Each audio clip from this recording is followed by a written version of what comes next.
Hi, ഞാൻ doctor Juhi Das, Q&B health കെയറിലെ homeopathic ഫിസിഷ്യനാണ്. ഇന്ന് ഒരുപാട് ആളുകളെ അലട്ടുന്നൊരു ബുദ്ധിമുട്ടാണ് ഈ കാലിൻ്റെ അടിയിലുണ്ടാവുന്ന തരിപ്പ്, ഒരുതരം മരവിപ്പ്, ചെരുപ്പിടാൻ ഭയങ്കര ബുദ്ധിമുട്ട് തോന്നുന്നു. ഇട്ട് കഴിഞ്ഞാലും അവർക്കൊരു സെൻസേഷൻ ഇല്ലാത്തൊരവസ്ഥ. അതേപോലെ തന്നെ വേദന ഫീൽ ചെയ്യുക, കാലിനൊക്കെ ഒരു വേദന ഉണ്ടാവുക. ഇനീഷ്യലി വേദനയായിരിക്കും, പിന്നീട് അത് തരിപ്പായിട്ട് എക്സിസ്റ്റ് ചെയ്തിട്ട് ഒട്ടും സെൻസേഷൻ ഇല്ലാത്തൊരവസ്ഥ. ഇന്നത്തെ വീഡിയോയിലൂടെ നാഡീ സംബന്ധമായിട്ടുള്ള രോഗം, അതായത് ന്യൂറോപ്പതി എന്താണ് എന്നൊന്ന് ഡിസ്കസ് ചെയ്യാം.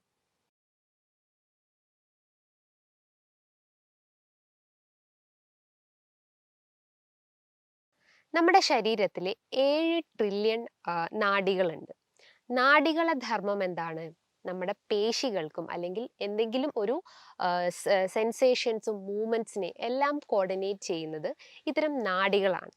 സെൻസറി നെർവ്സ് ഉണ്ട്, മോട്ടോർ നെർവ്സ് ഉണ്ട്, ഓട്ടോണോമിക് നെർവ്സ് ഉണ്ട്.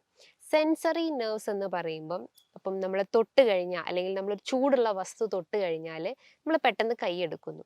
അപ്പം അവിടെ വർക്ക് ചെയ്യുന്നത് അതൊരു നാഡിയുടെ സഹായത്തോടു ആ ഒരു സെൻസേഷൻ ആണ് നമ്മൾ സെൻസറി നെർവ്സിനെ പറയുന്നത്, അല്ലെങ്കിൽ ആ സെൻസേഷനെ സ്റ്റിമുലേറ്റ് ചെയ്യുന്നതാണ് സെൻസറി നെർവ്സ് ചെയ്യുന്നത്. അതേപോലെ തന്നെ മോട്ടോർ നെർവ്സ്, അതായത് പേശികൾ, മൂവ്മെന്റ്സ്, ബോഡിയിൽ ഉണ്ടാകുന്ന ചലനത്തിനെ സഹായിക്കുന്നതാണ് മോട്ടോർ നെർവ്സ് എന്ന് പറയുന്നത്. അതേപോലെ തന്നെ ഓട്ടോണോമിക് നെർവ്സ് എന്നുണ്ട്. ഓട്ടോണോമിക് എന്ന് പറയുമ്പോൾ ഓരോ അവയവങ്ങൾക്ക് ഫങ്ഷനിങ് നടത്തുന്നതാണ് ഓട്ടോണോമിക് നെർവ്സ് എന്ന് പറയുന്നത്. എക്സാമ്പിൾ പറയുകയാണെങ്കിൽ നമ്മളെ ദഹനത്തിനെ സഹായിക്കുന്ന നാഡികൾ, അല്ലെങ്കിൽ ആ ഒരു ബവൽ മൂവ്മെന്റ്സിനെ സഹായിക്കുന്നത് ഇത്തരം നാഡികളാണ്. അതുകൊണ്ടാണ് നമുക്ക് കൃത്യമായിട്ടുള്ള മലശോധനയും അതേപോലെ തന്നെ ആ ഒരു ദഹനവും നടക്കുന്നത്. അതേപോലെ നമ്മളെ ദഹനത്തിനും അതോടൊപ്പം തന്നെ ശ്വാസ സംബന്ധമായിട്ടുള്ള എന്തെങ്കിലും ബുദ്ധിമുട്ടുകൾ ഉണ്ടെങ്കിൽ അതൊക്കെ സഹായിക്കുന്നത് ഇത്തരം ഓട്ടോണോമിക് നെർവ്സ് ആണ്. അപ്പം ഇത്തരം നാഡികൾക്ക് എന്തെങ്കിലും ക്ഷതമേൽക്കുകയോ അല്ലെങ്കിൽ എന്തെങ്കിലും ഇൻഫെക്ഷൻസ് വരുമ്പോഴാണ് നമുക്ക് ഇത്തരം തരിപ്പ്, മരവിപ്പ്, അതേപോലെ തന്നെ ഒരു കടച്ചിലൊക്കെ ഫീൽ ചെയ്യുന്നത്. ഇത്തരം ന്യൂറോപ്പതി അല്ലെങ്കിൽ പെരിഫറൽ ന്യൂറോപ്പതി എന്നാണ് ഇതിനെ പറയുന്നത്. അതായത് കാലുകൾക്ക് ഉണ്ടാവുന്ന എസ്പെഷ്യലി ഇത്തരം ന്യൂറോപ്പതി കാലുകൾക്കാണ് ഏറ്റവും കൂടുതൽ എഫക്ട് ചെയ്യുന്നത്. എന്നാൽ കുറച്ച് ഗ്രാജുവലി ആയി കഴിഞ്ഞാൽ അത് കൈകളിലേക്കും സ്പ്രെഡായി വരുന്നത് കണ്ടിട്ടുണ്ട്. അപ്പോൾ ഈ ന്യൂറോപ്പതി എന്ന് പറയുമ്പോൾ നാഡികൾക്ക് ഉണ്ടാവുന്ന എന്തെങ്കിലും ഒരു ഡാമേജോ അല്ലെങ്കിൽ ഒരു ഇഞ്ചുറി കാരണമാണ് ഇത്തരം പ്രശ്നങ്ങൾ ഡെവലപ്പ് ചെയ്യുന്നത്. അപ്പോൾ ഈ ഒരു പെരിഫറൽ ന്യൂറോപ്പതിനെ നമ്മൾ നോൺ ഡയബറ്റിക് ന്യൂറോപ്പതി അതേപോലെ തന്നെ ഡയബറ്റിക് ന്യൂറോപ്പതി ആയിട്ട് തരംതിരിച്ചിട്ടുണ്ട്. നോൺ ഡയബറ്റിക് ആ വാക്കുകൊണ്ട് തന്നെ നമുക്ക് ഉദ്ദേശിക്കാം. നോൺ ഡയബറ്റിക് അതായത് പ്രമേഹ രോഗം അല്ലാത്തത് കൊണ്ട് അല്ലെങ്കിൽ പ്രമേഹ രോഗം ഇല്ലാത്തതിലാണ് നമ്മൾ നോൺ ഡയബറ്റിക് എന്ന് പറയുന്നത്. എന്നാൽ ഡയബറ്റിക് ന്യൂറോപ്പതി എന്ന് പറയുമ്പോൾ പ്രമേഹ രോഗത്തിന്റെ ഭാഗമായിട്ട് കാണിക്കുന്നതാണ് ഡയബറ്റിക് ന്യൂറോപ്പതി എന്ന് പറയുന്നത്. ഡയബറ്റിക് ന്യൂറോപ്പതി എന്ന് വളരെ കോമൺ ആയിട്ട് കണ്ടുവരുന്നത്, അതായത് ദീർഘകാലം നമുക്ക് ഈ ഒരു പ്രമേഹത്തിന്റെ ബുദ്ധിമുട്ടുകൾ ഉണ്ടെങ്കിൽ ഒരു ഏജ് കഴിഞ്ഞാൽ, ഒരു സ്റ്റേജ് എത്തിക്കഴിഞ്ഞാൽ അത് നാഡികളെ ബാധിക്കുന്നതാണ്. അതിനാണ് നമ്മൾ ഡയബറ്റിക് ന്യൂറോപ്പതി എന്ന് പറയുന്നത്. അതിൻ്റെ മെയിൻ ലക്ഷണം എന്ന് പറയുന്നത് കാലുകളുടെ അടിയിൽ ഉണ്ടാവുന്ന ഇത്തരം തരിപ്പ്, മരവിപ്പ്, വേദന ഫീൽ ചെയ്യുക, അതായത് ചെരുപ്പിടാൻ പറ്റുന്നില്ല, ചെരുപ്പിട്ട് കഴിഞ്ഞാലും സെൻസേഷൻ ഇല്ലാത്തൊരവസ്ഥ. അതാണ് ഡയബറ്റിക് ന്യൂറോപ്പതി എന്ന് പറയുന്നത്. എന്നാൽ നോൺ ഡയബറ്റിക് ന്യൂറോപ്പതി എന്ന് പറയുമ്പം നമ്മളെ പേശികൾക്കോ അല്ലെങ്കിൽ നാഡികൾക്ക് എന്തെങ്കിലും ക്ഷതമേൽക്കുമ്പോൾ, എക്സാമ്പിൾ ഇപ്പോൾ നമ്മൾ പറയുകയാണെങ്കിൽ നമ്മളെ നട്ടലിന്, അതായത് നട്ടല കശേരുക്കൾക്ക് ഇടയിലൂടെ ഒരുപാട് നാഡികൾ കടന്നു പോകുന്നുണ്ട്. എന്നാൽ നമ്മൾ കുഞ്ഞിലെ വീഴുകയോ അല്ലെങ്കിൽ എന്തെങ്കിലും ഒരു ഇഞ്ചുറി ആ നട്ടലിന് സംഭവിക്കുമ്പോഴാണ് ആ പേശികൾ അല്ലെങ്കിൽ ആ ഒരു നാഡികൾക്ക് ക്ഷതമേൽക്കുന്നു. അതായത് ആ നാഡികൾ ആ ഒരു വെർട്ടിബ്രാസിന്റെ ഇടയിൽ കുടുങ്ങിപ്പോകുന്നു. അതായത് ഇന്റർവെർട്ടിബ്രൽ ഡിസ്ക് പ്രൊലാപ്സ് അല്ലെങ്കിൽ ഡിസ്ക് ബൾജിന്റെ ഭാഗമായിട്ട് ആ നാഡികൾ അവിടെ ക്ഷതമേൽക്കുന്നു അല്ലെങ്കിൽ കംപ്രസ്ഡ് ആയി പോകുന്നു. അതുകൊണ്ടാണ് ആളുകൾക്കൊക്കെ ഈ വയറ് സംബന്ധമായിട്ട് അല്ലെങ്കിൽ ഉദര സംബന്ധമായിട്ടുള്ള ബുദ്ധിമുട്ടുകൾ, അതായത് ബാക്ക് കേക്ക് പോലത്തെ കംപ്ലയിൻറ്റ്സ് സ്റ്റാർട്ട് ചെയ്യുന്നത്. ഒരേ പേഷ്യൻസ് പറയാറുണ്ട് നടുവേദനയുണ്ട്, ആ നടുവേദന കാലുകളിലോട്ടൊക്കെ ഇറങ്ങി വരുന്നുണ്ട്, കാലിൻ്റെ പിൻഭാഗത്തേക്കൊക്കെ ഇറങ്ങി വരുന്നുണ്ട്. അതിനെയാണ് നമ്മൾ ഷിയാറ്റിക്ക എന്ന് പറയുന്നത്.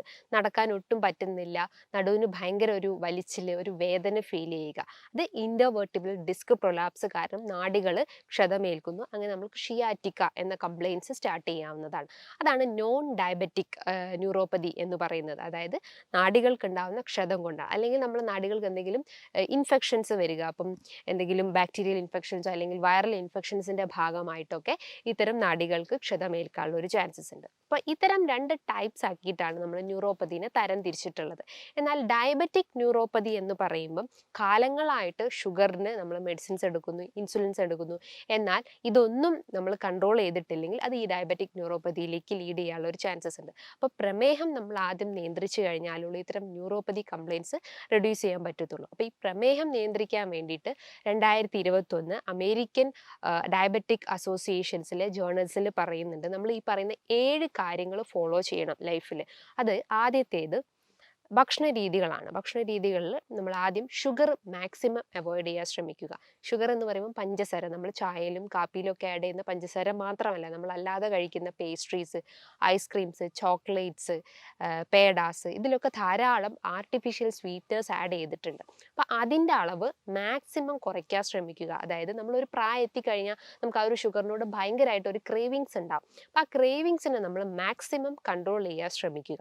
അതായത് ഷുഗറിൻ്റെ ഇൻടേക്ക് മാക്സിമം റെഡ്യൂസ് ചെയ്യാൻ ശ്രമിക്കുക. രണ്ടാമത്തെ ഒരു മെത്തേഡ് എന്ന് പറയുമ്പോൾ ഒരു ബാലൻസ് ഡയറ്റാണ് ഫോളോ ചെയ്യേണ്ടത്. അതായത് ക്വാണ്ടിറ്റി, ഫുഡിൻ്റെ ക്വാണ്ടിറ്റി മാക്സിമം റെഡ്യൂസ് ചെയ്യാൻ ശ്രമിക്കുക. ഒരു ഡയബറ്റിക് പ്ലേറ്റ് ഫോളോ ചെയ്യാൻ ശ്രമിക്കുക. ഡയബറ്റിക് പ്ലേറ്റ് എന്ന് പറയുമ്പം ഒരു പ്ലേറ്റിനെ നമ്മൾ 4 ആക്കി തിരിക്കുക. 4-ൽ ഒരു ഭാഗത്ത് നമ്മൾ വൈറ്റ് റൈസിന് പകരം ബ്രൗൺ റൈസ് പ്രിഫർ ചെയ്യാവുന്നതാണ്. അതായത് തവിടുള്ള ധാന്യങ്ങൾ ഉൾപ്പെടുത്താം. മട്ടയരിയോ ചാമയരിയോ അങ്ങനെ എന്തെങ്കിലും ഒരു ബ്രൗൺ റൈസ് പ്രിഫർ ചെയ്യാവുന്നതാണ്. അതാണ് 25% ഓഫ് ആ പ്ലേറ്റിൽ എടുക്കേണ്ടത്. റിമൈനിങ് 25%-ൽ നമുക്ക് പ്രോട്ടീൻസ് എടുക്കാം, ഹെൽത്തി പ്രോട്ടീൻസ് എടുക്കാം.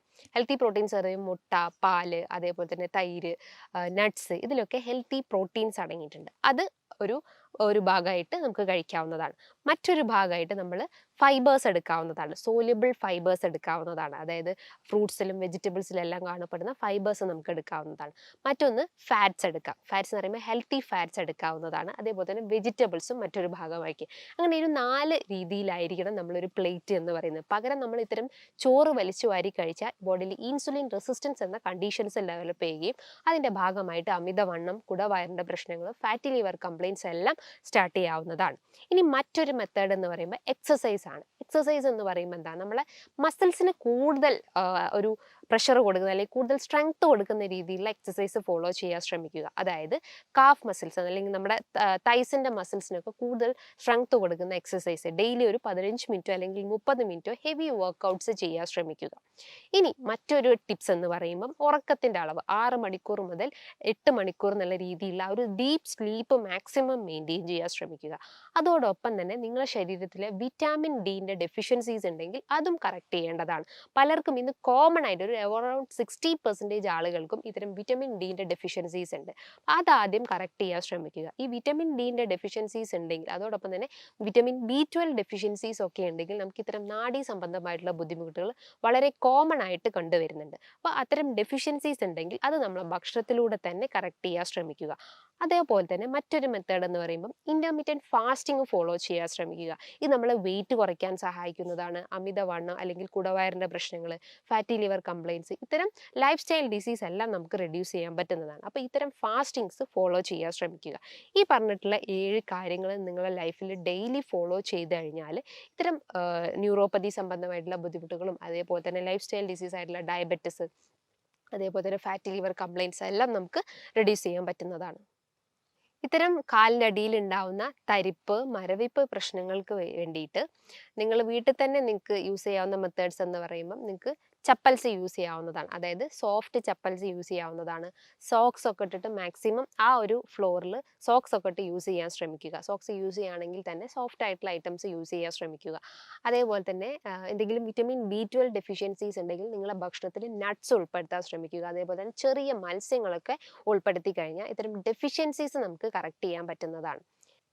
സോ നല്ലൊരു ഫിസിക്കൽ ഹെൽത്തും അതോടൊപ്പം തന്നെ നല്ലൊരു മെൻ്റൽ ഹെൽത്തും നിങ്ങൾ മെയിൻറ്റെയിൻ ചെയ്യാൻ ആഗ്രഹിക്കുന്നുണ്ടെങ്കിൽ ഈ പറയുന്ന കാര്യങ്ങൾ, അതായത് ആ പറഞ്ഞിട്ടുള്ള 7 കാര്യങ്ങൾ നിങ്ങൾ കൃത്യമായിട്ട് നിങ്ങളുടെ ലൈഫിൽ ഫോളോ ചെയ്ത് കഴിഞ്ഞാൽ ഒരുവിധം അസുഖങ്ങൾ വരുന്നത് നമുക്ക് പ്രിവെൻറ്റ് ചെയ്യാൻ പറ്റുന്നതാണ്. ഈ ന്യൂറോപ്പതി എന്ന് പറയുമ്പം കോമൺലി നമ്മൾ പറയുന്നതാണ് ഡയബറ്റിക് ന്യൂറോപ്പതി. അപ്പോൾ ആ ഡയബറ്റിക് ന്യൂറോപ്പതി വരാനുള്ള കാരണം എന്താ, ഡയബറ്റിസ് എന്ന ആ ഒരു വില്ലനാണ്. അപ്പോൾ ആ ഡയബറ്റിസിനെ നിലനിർത്താൻ അല്ലെങ്കിൽ റെഡ്യൂസ് ചെയ്യാൻ വേണ്ടിയിട്ട് നമ്മൾ ഈ പറഞ്ഞിട്ടുള്ള കാര്യങ്ങൾ കൃത്യമായിട്ട് ഫോളോ ചെയ്യണം. ഇനി ഇതുമായി ബന്ധപ്പെട്ട് എന്തെങ്കിലും ഡൗട്ട്സ് ഉണ്ടെങ്കിൽ താഴെ കാണുന്ന നമ്പറിൽ കോൺടാക്ട് ചെയ്യാവുന്നതാണ്. നല്ലൊരു ഹെൽത്ത് ടോപ്പിക്കുമായി വീണ്ടും കാണാം. Thank you.